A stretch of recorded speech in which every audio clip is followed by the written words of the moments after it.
ছুটির দিন মানেই বন্ধুদের সাথে আড্ডা এবং ঘোরাঘুরি। আসসালামু আলাইকুম, কি অবস্থা সবার?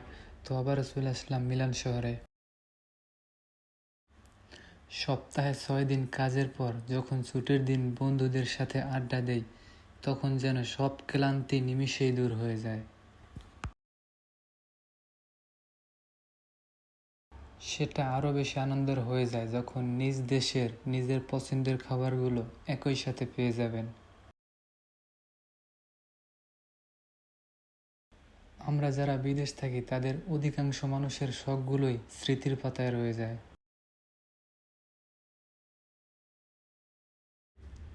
সো বরাবরের মতো আজকেও আমরা আছি মিলানোর কাইয়াতসোতে, বাংলাদেশি রেস্টুরেন্টে।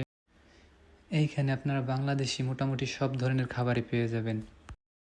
তো আজকের মতো এখানেই শেষ, আবার দেখা হবে নতুন কোনো জায়গায় নতুন কোনো ভিডিওতে।